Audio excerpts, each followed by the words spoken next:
Que preciosidade é estarmos reunidos aqui nessa noite, nesse momento tão especial, neste domingo tão festivo. Nós estamos finalizando a nossa celebração dos 14 anos de organização da nossa querida igreja.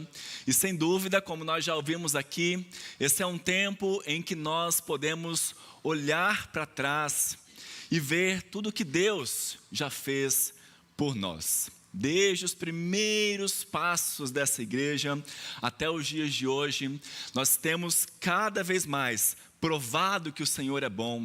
Nós temos a cada dia experimentado e reconhecido que foi o Senhor que nos sustentou, que nos fortaleceu e que nos fez crescer como essa comunidade de fé tão viva, tão vibrante que nós vemos aqui. Mas esse também não é apenas um momento de nós olharmos para trás, né? Esse é o momento de nós olharmos para o futuro, sonharmos juntos. Como vocês sabem, desde o domingo passado, como igreja, nós estamos nos mobilizando através de uma campanha para adquirirmos o nosso tão sonhado terreno e começarmos a construir o nosso tão sonhado templo também, um lugar onde no futuro, pela graça de Deus, nós vamos ter o nosso próprio ninho. Lugar onde nós abrigaremos os nossos filhos e acolheremos todos que chegarem. Esse é um grande desafio, mas nós sabemos que a obra é do Senhor e Ele nos guiará em cada passo. Amém? E diante desse momento tão importante que nós estamos passando, o tema de nossa série de mensagens não poderia ser mais apropriado. Olhando para Cristo. Em todas as fases da nossa caminhada, seja no presente, no passado ou no futuro, nós precisamos manter os nossos olhos fixos nele. Quando olhamos para Cristo, nós encontramos direção, força, segurança. Mas quando nós tiramos os olhos dele, nós corremos o risco de confiar mais em estratégias humanas do que no próprio Deus. Na última mensagem dessa série, nós vamos ver que foi exatamente isso que o povo de Israel fez no tempo do profeta Samuel. Eles tiraram os olhos de Deus. Durante anos, eles enfrentaram várias dificuldades porque estavam depositando a sua confiança no lugar errado. Em vez de buscar a Deus de todo o coração, acreditaram que poderiam manipular o Senhor e garantir vitória simplesmente carregando amuletos. Hoje pela manhã, nós vimos uma passagem muito importante e central na história do povo de Deus, que foi a passagem do povo pelo Rio Jordão. E curiosamente, pastor Zé Roberto, eles levaram a arca e foram orientados pelo próprio Deus a levar a arca adiante deles, para que eles mantivessem os olhos fixos no Senhor. Só tem um problema, porque a partir desse episódio, sabe o que eles fazem com a arca? Tratam ela como um grande amuleto. Acontece uma batalha, eles levam a arca. Acontece outra, eles levam a arca. E aí, eles se esquecem que aquela arca, ela na verdade era um símbolo, era uma representação. Eles se esquecem que, na verdade, o que fazia com que eles vencessem as batalhas não era a arca em si, mas era o Deus que estava sobre aquele povo, acompanhando aquela arca. E Deus, meus irmãos, não é um amuleto. Ele não é um símbolo vazio. E por isso, ao longo do tempo, Deus fez com que o povo perdesse várias batalhas para mostrar que Ele quer o nosso coração e não apenas, e não as nossas tradições. Eu quero ler com você o primeiro livro de Samuel, em seu capítulo 7, a partir do versículo 2. 1 Samuel, capítulo 7, versos 2 a 12, e que o Senhor nos abençoe na leitura e meditação da sua palavra. Amém? Sucedeu que desde aquele dia, a arca ficou em Quiriate Jearim, e tantos dias se passaram que chegaram a 20 anos. e toda a casa de Israel dirigia lamentações ao Senhor. Falou Samuel a toda a casa de Israel, dizendo: se é de todo o vosso coração que voltais ao Senhor, tirai dentre vós os deuses estranhos e os astarotes, e preparai o coração ao Senhor, e servi a Ele só, e Ele vos livrará das mãos dos filisteus. Então os filhos de Israel tiraram dentre si os Baalins e os astarotes, e serviram só ao Senhor. Disse mais Samuel: congregai todo Israel em Mispa, e orarei por vós ao Senhor. Congregaram-se em Mispa, tiraram água e derramaram perante o Senhor. Jejuaram aquele dia e ali disseram: pecamos contra o Senhor. E Samuel julgou os filhos de Israel em Mispa. Quando, pois, os filisteus ouviram que os filhos de Israel estavam congregados em Mispa, subiram os príncipes dos filisteus contra Israel, o que, ouvindo os filhos de Israel, tiveram medo dos filisteus. Então disseram os filhos de Israel a Samuel: não cesses de clamar ao Senhor nosso Deus por nós, para que nos livre das mãos dos filisteus. Tomou, pois, Samuel um cordeiro que ainda mamava, e o sacrificou em holocausto ao Senhor. Clamou Samuel ao Senhor por Israel, e o Senhor lhe respondeu. Enquanto Samuel oferecia o holocausto, os filisteus chegaram à peleja contra Israel. Mas trovejou o Senhor aquele dia com grande estampido sobre os filisteus, e os aterrou de tal modo que foram derrotados diante dos filhos de Israel. Saindo de Mispa, os homens de Israel perseguiram os filisteus e os derrotaram até abaixo de Bet-car. Tomou então Samuel uma pedra e a pôs entre Mispa e Sem. Ele chamou Ebenezer e disse: até aqui nos ajudou o Senhor. Vamos orar mais uma vez. Senhor, nós queremos te louvar, expressar a nossa gratidão e a nossa alegria, porque o Senhor já tem falado conosco, já tem sido tão bondoso com o teu povo reunido aqui nesta noite, ó Deus. Obrigado pelos cânticos que nós pudemos entoar aqui, que nos lembraram de verdades tão profundas da tua palavra. E nesse momento em que nós a lemos, estamos nos preparando para expô-la, nós queremos derramar o nosso coração e, assim como o povo de Israel, nos voltar somente para o Senhor. Por isso, ó Deus, que o teu Espírito Santo possa promover em nosso coração tudo aquilo que o Senhor tem preparado para nós.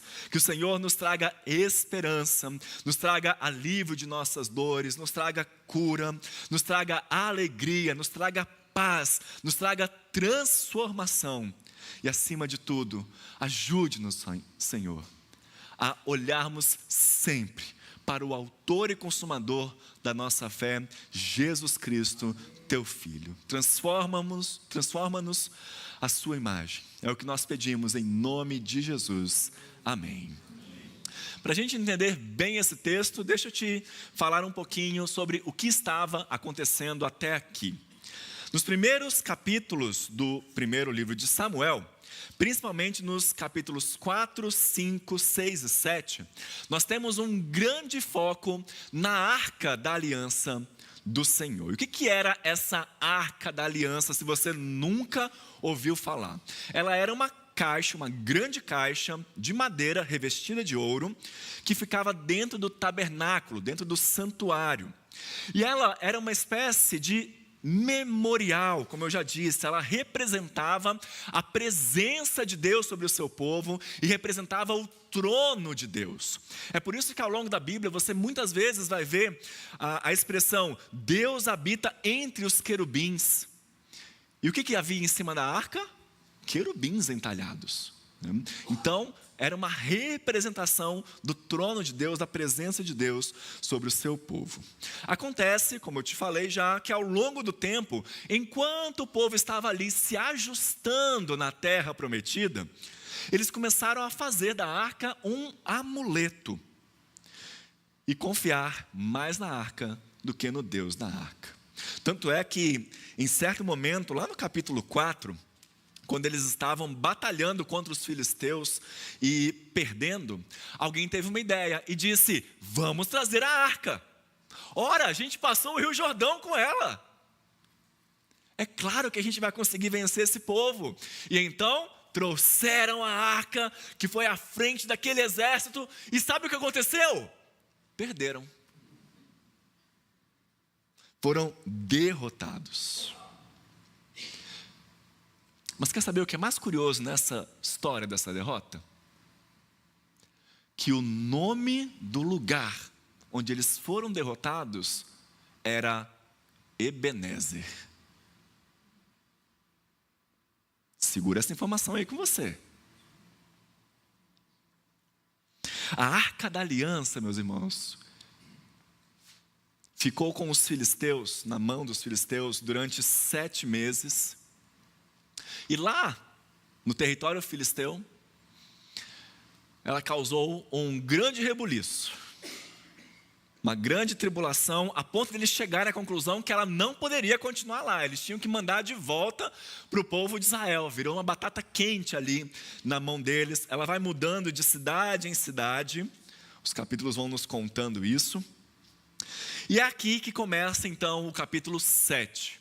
Os israelitas colocaram a arca na casa de um senhor chamado Abinadab, numa cidade chamada Kiriat Jearim, e deixaram a arca lá por 20 anos. Abinadab cuidando daquela arca ali. Agora, presta atenção, sabe o que eles perceberam? Que a arca voltou para o domínio deles, mas as coisas não melhoraram. Veja o que diz o final do versículo 2 que nós lemos. Toda a casa de Israel dirigia lamentações ao Senhor. Vejam, se fosse antes, quando eles tinham sido derrotados e a arca levada, eles poderiam até pensar, ok, tudo bem, tudo isso que a gente está passando é porque a arca não está com a gente. Enquanto a arca estiver lá, a nossa situação não vai mudar. Mas, quando a arca volta, a situação continua a mesma, não muda durante 20 anos. Talvez eles tenham começado a pensar que o problema deles pudesse ser os filisteus. Mas esse também não era o problema, porque inimigos eles sempre teriam. A verdadeira questão era interna, meus irmãos. O coração do povo estava afastado de Deus. Foi só quando perceberam isso e então começaram a lamentar e buscar o Senhor de verdade. Então eles entenderam que não bastava ter a arca por perto. Era necessário um arrependimento sincero, uma verdadeira mudança de coração. Mais importante do que a arca era o Senhor da arca. E é aí que reaparece no texto um personagem muito querido nosso, Samuel. Vejam, se você ler essa história toda, desde o primeiro capítulo de Samuel até agora, principalmente desde o capítulo 4, você vai ver que Samuel desaparece, na verdade, ele não é citado. A última vez que o texto fala sobre Samuel é lá quando ele era menino, adolescente, estava lá no templo e ouviu o Senhor chamando, Samuel, Samuel. Então, depois de toda aquela história ali, Samuel some. O autor não cita mais ele. O autor, ele mesmo, não cita mais ele. Ele deixa, então, Samuel de lado para focar nessa questão das batalhas, né, e da arca. Agora, talvez haja um motivo para Samuel aparecer só agora, nessa história toda. Porque só agora o povo está deixando de confiar na arca e voltando a confiar no Senhor da arca. É somente quando eles começam a lamentar diante do Senhor que então Deus envia alguém, que então Samuel vem com uma palavra do Senhor para a vida deles. E o que é que Samuel diz aí no versículo 3? Ele diz, se é de todo o vosso coração que voltais ao Senhor, tirai dentre vós os deuses estranhos e os astarotes, e preparai o coração ao Senhor, e servi a Ele só, e Ele vos livrará das mãos dos filisteus. E então os filhos de Israel tiraram dentre si os baalins e os astarotes, e serviram só ao Senhor. Samuel então, como um profeta levantado por Deus, foi extremamente sensível. Ele conseguiu enxergar qual era o verdadeiro problema daquele povo. Vejam, ele não diz, agora nós estamos bem, meus queridos, a arca voltou para a gente. Ou ele não diz, nós precisamos primeiro derrotar os filisteus, para então termos paz com Deus. Em vez disso, Samuel foi e falou corajosamente que o problema era espiritual. Os seus corações estavam distantes de Deus. E antes de qualquer mudança externa, eles precisavam se arrepender de verdade e se voltar para o Senhor. O arrependimento que Samuel prega aqui tinha dois aspectos. Um aspecto interno, que é a decisão do coração de se voltar para Deus, de adorar somente a Ele, né? E isso é algo que não pode ser visto por ninguém, apenas por Deus. Não importa se a pessoa chora ou não, se é algo emocional ou não, o que importa é a sinceridade do seu coração diante do Senhor. Mas Samuel fala aqui que existe também um aspecto do arrependimento que é exterior, que é externo. Ele disse que se o povo quisesse realmente se voltar para Deus, eles precisariam abandonar os deuses estrangeiros. Ou seja, o verdadeiro arrependimento se reflete em ações. Se alguém se arrepende de verdade, isso é demonstrado através da sua vida. O que é mais importante, meus irmãos? O arrependimento interno ou externo? Na verdade, não existe importância quando se trata dessa matéria. As duas coisas andam juntas. O arrependimento verdadeiro, de fato, ele começa no coração, mas ele é confirmado com as atitudes. E é por isso que Samuel primeiro falou sobre voltar ao Senhor de coração e depois sobre remover os ídolos. O que a gente vê aqui é que o povo de Israel queria sim servir ao Senhor.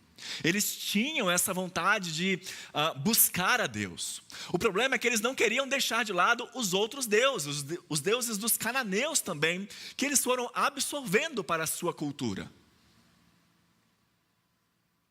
E não se enganem.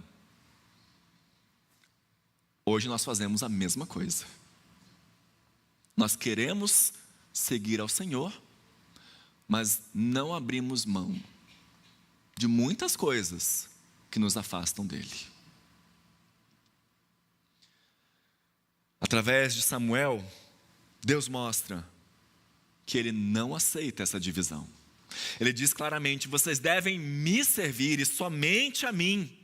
Samuel está chamando o povo a um compromisso total com Deus. Eles precisavam abandonar tudo que competia com o Senhor em suas vidas e se entregar inteiramente a Ele. E talvez, meus irmãos, um dos maiores milagres que a gente consegue enxergar nesse texto, mais do que a vitória na batalha que vai vir logo depois, é o povo respondendo de maneira correta ao chamado de Samuel. Eles tomaram a firme resolução de tirar dentre eles os ídolos e servir somente ao Senhor.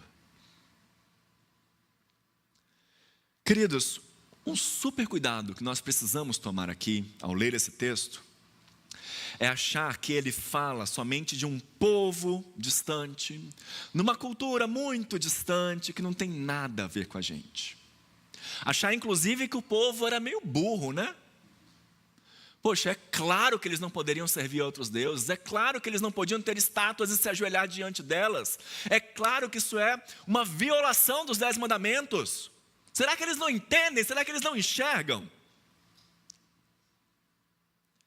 Mas você sabe por que é que as pessoas faziam isso?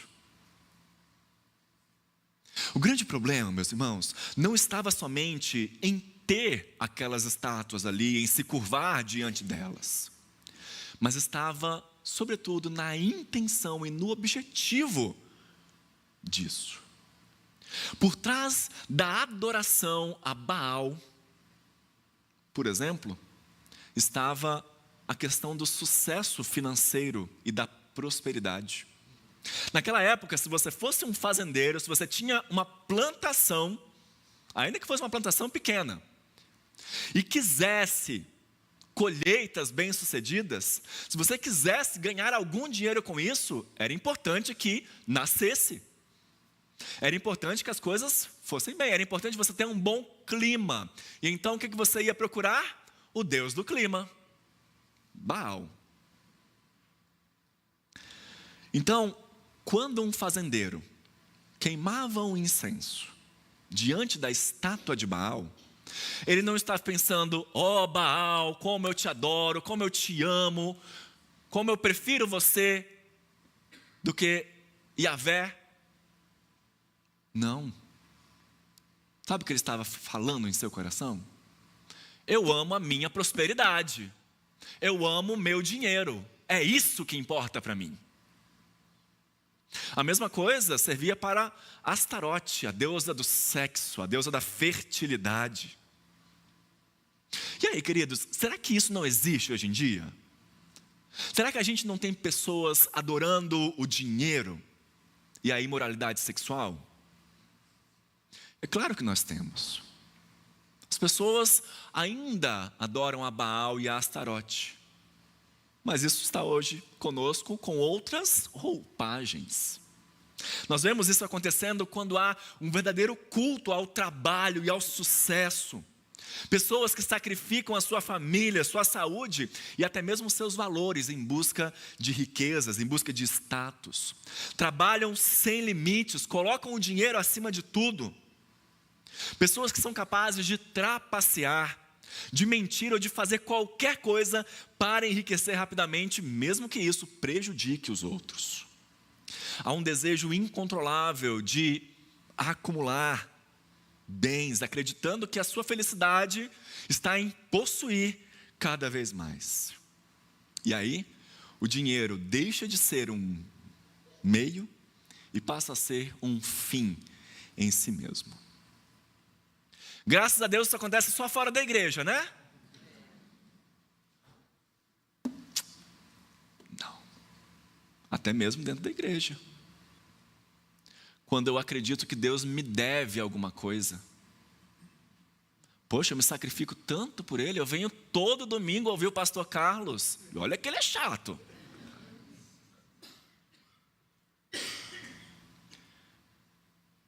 Quando acreditamos que Deus tem que nos dar riquezas, Deus tem que nos dar bens materiais como prova da sua bênção. E Astarote? Nós vemos essa adoração a Astarote transformada hoje em pornografia, em exploração sexual. A internet está repleta de conteúdos que escravizam milhões de pessoas, destroem casamentos e levam à objetificação do ser humano.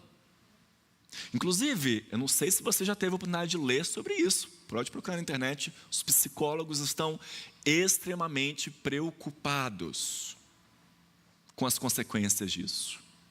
Porque as gerações Y, Z e Alfa estão aprendendo sobre sexo com a pornografia. Que não é sexo. Mas é uma deturpação, uma banalização do sexo. Cada dia mais nós vemos sendo disseminada a ideia de que o sexo pode ser vivido sem responsabilidade, sem compromisso, levando a corações feridos, lares destruídos. A gente ouve cada dia mais que a nossa identidade está nos nossos impulsos sexuais e não em quem Deus nos criou para ser. O que o texto nos traz para nós hoje em dia, meus irmãos, o que a palavra do Senhor nos chama a fazer é abandonar os ídolos modernos e confiar nele completamente. Ele tem vida para nos dar. Ele tem verdadeira prosperidade, verdadeiro prazer.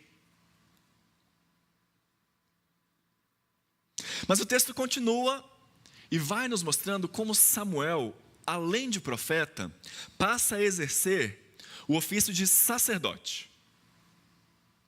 Ele convoca o povo para se juntar numa região chamada Mispa e ali ele ora pelo povo. E enquanto isso está acontecendo, os filisteus ficam sabendo e decidem atacar. Mas dessa vez, os israelitas, que antes confiavam mais na arca do que nos Deus da arca, agora se voltam finalmente para esse Deus. Olha só o que eles pedem a Samuel no versículo 8. Não cesses de clamar ao Senhor nosso Deus por nós, para que nos livre das mãos dos filisteus. Eles não olham mais para a arca em busca de salvação. Eles não olham mais para os filisteus para enxergar o tamanho daquele desafio. Mas agora olham para o Senhor. E então Samuel vai e ora a Deus. Antes disso, Samuel faz outra coisa. Samuel decide sacrificar um cordeiro ao Senhor. Mas não era um cordeiro qualquer. Era um cordeiro que ainda mamava. Acabou de nascer, no máximo alguns meses ali.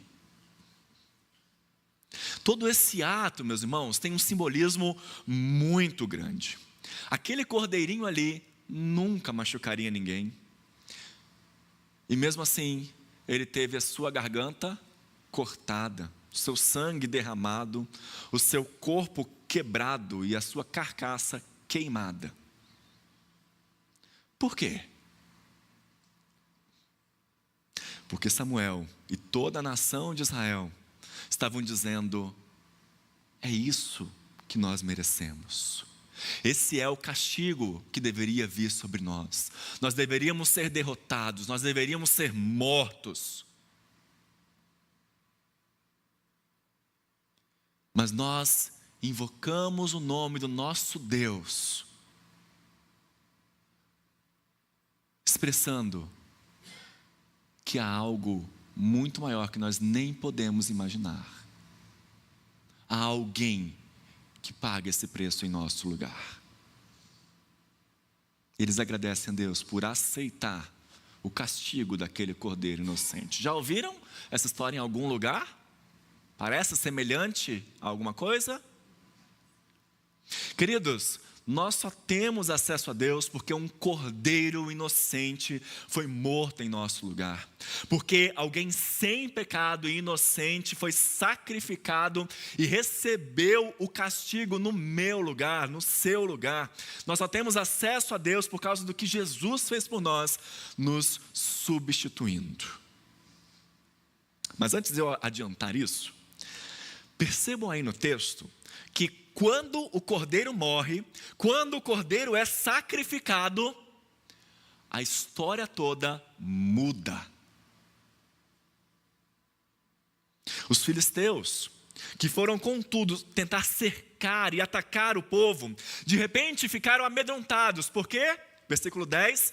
Trovejou o Senhor aquele dia com um grande estampido sobre os filisteus. Vejam, os filisteus tinham tudo para ganhar essa batalha. Eles tinham as melhores armas que os israelitas não eram capazes de fazer, não tinham know-how para como produzir aquele tipo de arma. Eles tinham um exército muito maior. Até a geografia do local contribuía muito mais para que os filisteus ganhassem. Mas ainda, os israelitas estavam lá meio distraídos num ritual de purificação, de arrependimento. Eles estavam cercados. Os filisteus poderiam pegar as suas armas para subjugá-los, poderiam pegá-los numa grande emboscada, mas alguma coisa naqueles trovões os deixou completamente aterrorizados. E esse é outro detalhe do texto que muitas vezes a gente deixa passar. Lembra que eu falei que Baal era considerado o deus cananeu do clima, do tempo? Inclusive, em alguns achados arqueológicos, tem a figura de Baal segurando raios, segurando trovões. Quando o tempo fechava, quando havia relâmpagos, eles acreditavam que era Baal falando. Mas vejam que naquele dia tinha algo diferente. Naquele dia, eles concluíram que não era Baal falando. Eles concluíram que aqueles trovões não eram coisa de Baal, mas eram coisa do Deus dos israelitas, mostrando quem realmente estava no controle, quem realmente era o Senhor do tempo, o Senhor dos exércitos. O que Deus está deixando claro para os israelitas aqui, meus irmãos, e para nós também. Ele está dizendo: confiem em mim. Não se preocupem com os seus inimigos. Não olhem para si mesmos.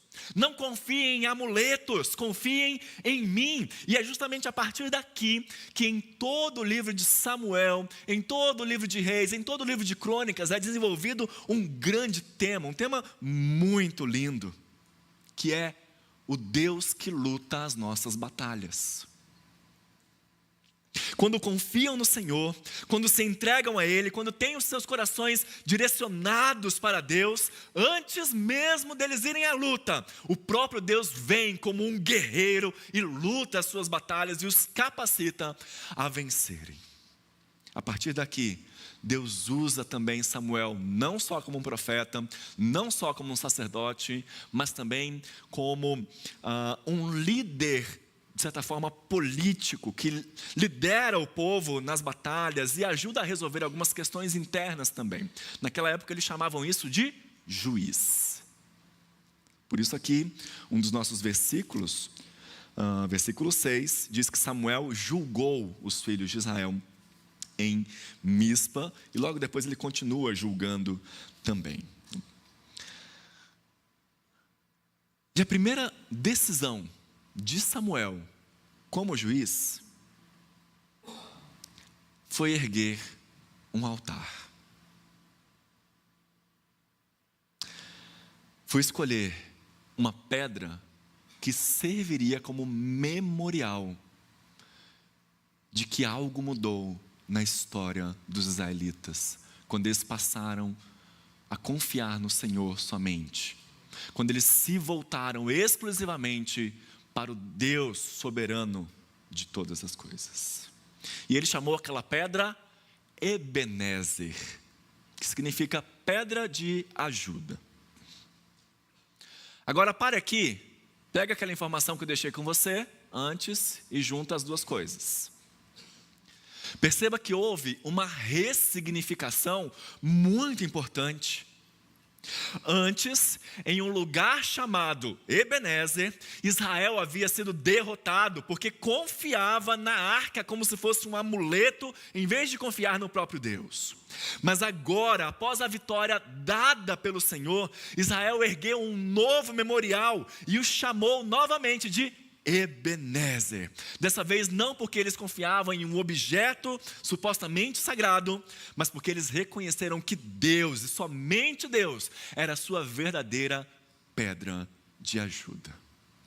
Ali, Israel se voltou ao Senhor e se dedicou completamente a Ele. Aquela derrota anterior os ensinou que a confiança deles deveria estar em Deus e não em símbolos ou rituais vazios. E agora, ao erguerem a pedra memorial, eles declaravam: até aqui nos ajudou o Senhor. Esse é um testemunho de fé, de gratidão, de dependência total de Deus. Um marco para o futuro. Toda vez que eles estivessem naquele local, olhassem para aquela pedra, seriam lembrados então da fidelidade de Deus e renovariam a sua confiança nele. Aquela pedra não era simplesmente o símbolo do passado, mas um lembrete constante de que Deus continuaria a ajudá-los em sua caminhada. Sempre que enfrentassem dificuldades, eles poderiam olhar para aquele memorial e lembrar-se de que a poderosa mão do Senhor os livrou dos filisteus. E aquela poderosa mão ainda estava com eles. Ebenezer não é apenas uma marca de vitória, mas é um convite contínuo à fé e à obediência ao Senhor. Queridos, assim como Israel precisava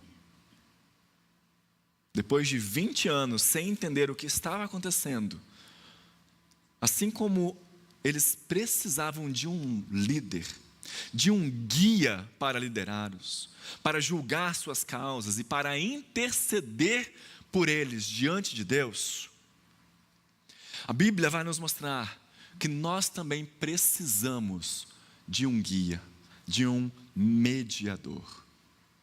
Samuel, ao exercer nessa história os papéis de profeta, sacerdote e juiz, apontava para alguém muito maior que ele, que ainda viria. E esse alguém é Jesus Cristo. Diferentemente de Samuel, Cristo não apenas cumpriu esses 3 ofícios diante de Deus e dos homens, mas ele ainda os aperfeiçoou. Jesus foi o profeta definitivo que revelou a plena vontade de Deus, trazendo luz e verdade ao mundo. Ele foi o sacerdote perfeito que, mesmo nos momentos mais sombrios de sua vida, intercedeu pelos seus discípulos, pelos seus amados, e ainda intercede por nós. Ele é o Rei soberano que governa com justiça e poder, conduzindo o seu povo com fidelidade e amor. Mas Cristo é mais do que um guia. Ele é o próprio sacrifício que nós precisávamos para que Deus se tornasse favorável a nós. A sua entrega voluntária na cruz, derramando o seu sangue em nosso lugar, garantiu a nossa redenção. Por meio dele, Deus derrotou os nossos verdadeiros inimigos: o pecado, a morte, o inferno e o diabo. Agora nós somos livres, nós somos libertos e capacitados a enfrentar as nossas batalhas diárias, sabendo que Deus luta por nós. Assim, meus irmãos, Jesus Cristo é o nosso verdadeiro, completo e final Ebenezer. Ele é a pedra sobre a qual nós precisamos estar firmes, como lemos no início do culto, em 1 Pedro capítulo 2. Ele é o fundamento inabalável de nossa fé. Toda vez que olhamos para Cristo, lembramos que até aqui o Senhor nos ajudou e Ele continuará sendo a nossa força e salvação.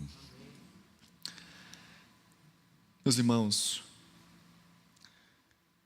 nós estamos vivendo um momento desafiador com essa campanha que nós iniciamos, em busca de um novo terreno, em busca da construção do nosso templo próprio.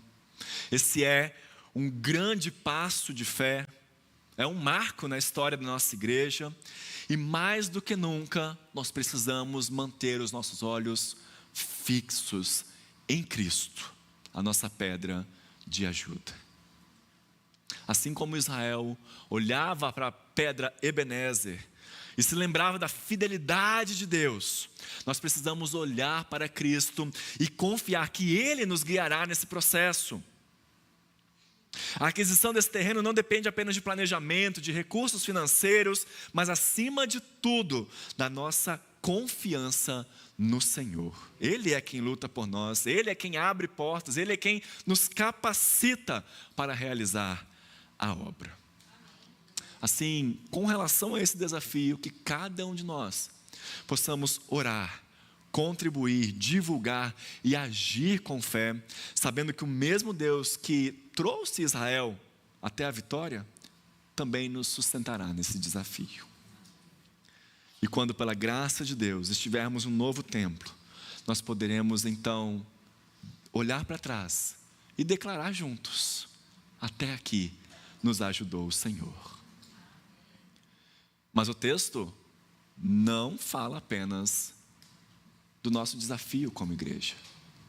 Ele fala do nosso desafio como povo de Deus.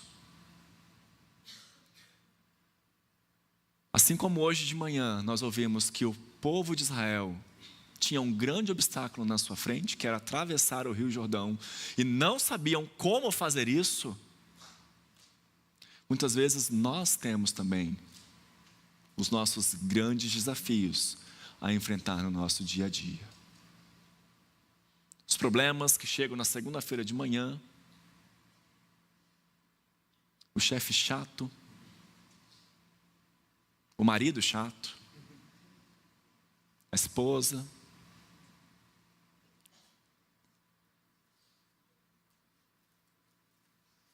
aquela doença que chega e a gente não está esperando. Quantos desafios, meus irmãos? Quantos desafios? Eu não sei qual é o seu desafio, qual é o povo filisteu que você tem que enfrentar, mas eu quero que você, nessa noite, renove a sua confiança no Senhor. Não se agarre em amuletos. Não confie na sua própria força. Não olhe simplesmente para o tamanho do seu desafio, do seu problema.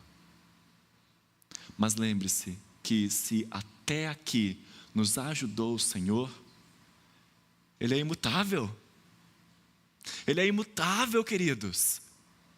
Se até aqui nos ajudou o Senhor, Ele continuará sendo a nossa pedra de ajuda. Amém? Deus te abençoe.